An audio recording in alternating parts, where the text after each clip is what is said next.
1 Samuel, capítulos 21 e 22. Davi foi à cidade de Nob para encontrar-se com o sacerdote Aimeleque. Ao vê-lo, Aimeleque tremeu. "Por que está sozinho?" perguntou. "Porque ninguém o acompanhou." "O rei me enviou para tratar de um assunto secreto", respondeu Davi. "Pediu que eu não contasse a ninguém porque estou aqui. Eu disse a meus homens onde podem me encontrar depois. Agora, o que tem para comer? Dê-me 5 pães ou qualquer outra coisa que tiver." "Não temos pão comum", respondeu o sacerdote, "mas há o pão sagrado que vocês podem comer, desde que seus homens não tenham se deitado com mulheres recentemente." Davi respondeu: "Nunca permito que meus homens toquem em mulheres quando saímos numa campanha, e se eles permanecem puros em viagens comuns, quanto mais nessa missão." Uma vez que não havia outro alimento disponível, o sacerdote lhe deu os pães sagrados, chamados de pães da presença, que eram colocados diante do Senhor no santuário. Naquele dia, tinham sido substituídos por pães frescos. Doeg, o edomita, chefe dos pastores de Saul, estava lá naquela ocasião, pois estava cumprindo um ritual diante do Senhor. Davi perguntou a Aimeleque: "Você tem uma lança ou espada?" O assunto do rei era tão urgente que não tive tempo nem de pegar uma espada ou uma outra arma. O sacerdote respondeu: "Tenho apenas a espada de Golias, o gigante filisteu que você matou no vale de Elá.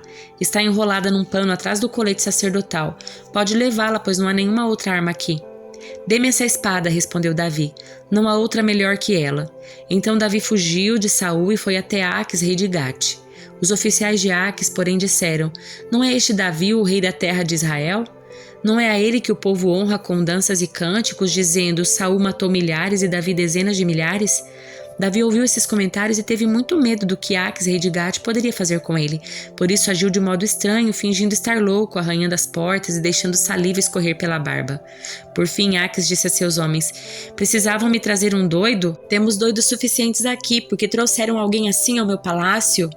Davi fugiu de Gate e se escondeu na caverna de Adulão. Quando souberam disso, seus irmãos e parentes foram encontrá-lo ali. Logo, outros começaram a chegar, pessoas aflitas, endividadas e descontentes. Davi acabou se tornando líder de cerca de 400 homens. Mais tarde, Davi foi a Mispá, em Moabe, e pediu ao rei: "Por favor, permita que meu pai e minha mãe morem aqui até que eu saiba o que Deus fará comigo." Assim, os pais de Davi permaneceram com o rei de Moabe por todo o tempo que Davi ficou na fortaleza. Certo dia, o profeta Gade disse a Davi: "Deixe a fortaleza e volte à terra de Judá." Então Davi foi para o bosque de Herete. Saul logo soube da chegada de Davi e dos homens que o acompanhavam. Nessa ocasião, o rei estava sentado com a lança na mão, cercado por seus oficiais sobre uma tamargueira na colina de Gibeá. Quando ouviu a notícia, Saul gritou a seus oficiais: "Escutem, homens de Benjamim, por acaso aquele filho de Jessé prometeu campos e videiras a todos vocês? Prometeu torná-los generais e capitães do seu exército? Foi por isso que conspiraram contra mim? Pois nenhum de vocês me informou quando meu filho assumiu um compromisso solene com o filho de Jessé. Não tiveram pena de mim. Sim, meu próprio filho, instigando Davi a me matar, como ele procura fazer hoje mesmo." Então Doeg, o edomita, que estava ali com os oficiais de Saul, disse: "Quando estava em Noeb, vi o filho de Jessé falar com o sacerdote Aimeleque, filho de Aitube. Aimeleque consultou o Senhor em favor dele, depois deu-lhe alimento e a espada de Golias, o filisteu." Então o rei Saul mandou chamar Aimeleque e toda a sua família que serviam como sacerdotes em Nob, e todos vieram até o rei. Quando chegaram, Saul gritou: "Escute, filho de Aitube." "Sim, meu senhor", respondeu Aimeleque. "Por que você e o filho de Jessé conspiram contra mim?" perguntou Saul. "Por que você deu-lhe alimento e uma espada? Por que consultou Deus em favor dele? Por que o instigou a me matar, como ele procura fazer hoje mesmo?"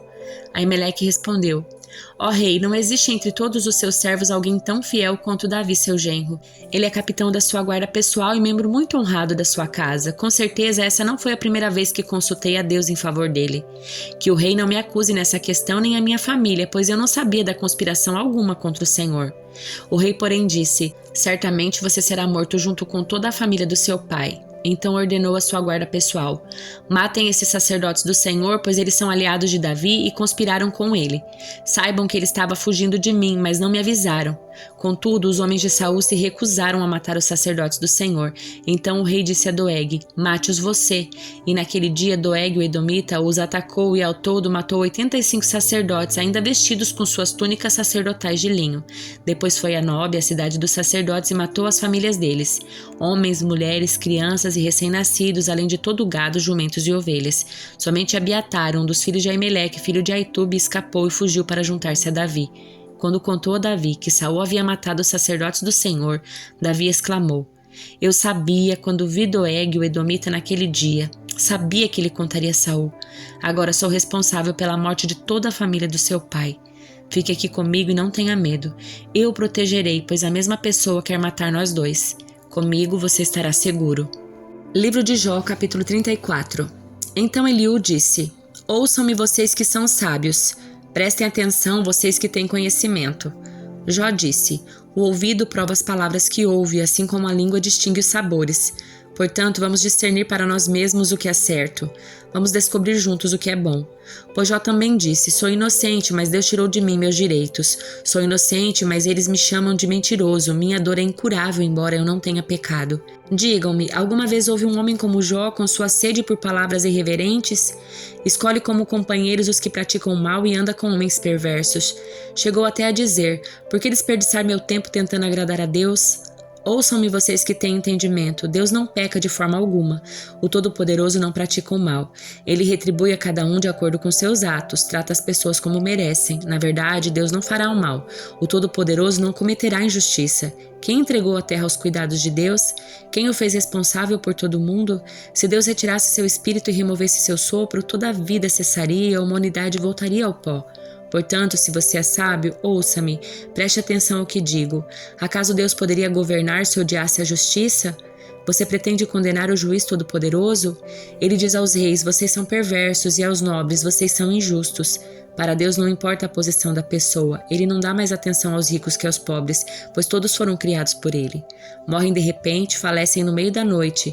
Os poderosos são removidos sem ajuda de mãos humanas. Pois Deus observa como as pessoas vivem, Ele vê tudo o que fazem.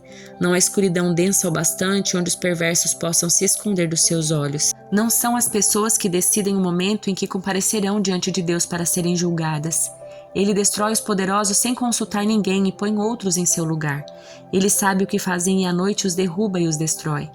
Ele os fere porque são perversos e os castiga em público para que todos vejam, pois deixaram de segui-lo e não têm respeito algum por seus caminhos. Fazem os pobres clamar e chamar a atenção de Deus e ele ouve os gritos dos aflitos. Mas se ele permanecer calado, quem o criticará? Quando ele esconde seu rosto, ninguém pode encontrá-lo, nem indivíduo nem nação. Ele impede que os ímpios governem para que não sejam uma cilada para o povo. Por que ninguém diz a Deus: pequei, mas não voltarei a pecar? Ou, não sei qual foi meu erro, mostra-me se fiz o mal e deixarei de fazê-lo de imediato. Acaso Deus deve adaptar a justiça dele às suas exigências? Você o rejeitou, a escolha é sua, não minha. Compartilhe sua sabedoria conosco. Afinal, pessoas inteligentes me dirão e os sábios que me ouvem falarão. Jó fala por ignorância, suas palavras não fazem sentido. Jó, você merece o castigo mais severo pelo modo perverso como falou, pois ao seu pecado acrescentou a rebeldia. Não mostra respeito e não para de falar contra Deus. Carta aos Romanos, capítulo 13. Todos devem sujeitar-se às autoridades, pois toda autoridade vem de Deus, e aqueles que ocupam cargos de autoridade foram ali colocados por Ele. Portanto, quem se rebela contra a autoridade se rebela contra o Deus que instituiu e será punido, pois as autoridades não causam temor naqueles que fazem o que é certo, mas sim nos que fazem o que é errado. Você deseja viver livre do medo das autoridades? Faça o que é certo e elas o honrarão. As autoridades estão a serviço de Deus para o seu bem, mas se você estiver fazendo algo errado, é evidente que deve temer, pois elas têm o poder de puni-lo, pois estão a serviço de Deus para castigar os que praticam o mal. Portanto, sujeitem-se a elas não apenas para evitar a punição, mas também para manter a consciência limpa.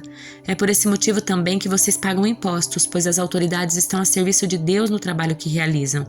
Deem a cada um o que lhe é devido, paguem os impostos e tributos àqueles que o recolherem e honrem e respeitem as autoridades. Não devam nada a ninguém a não ser o amor de uns pelos outros. Quem ama seu próximo cumpre os requisitos da lei de Deus, pois os mandamentos dizem: não cometa adultério, não mate, não roube, não cobice.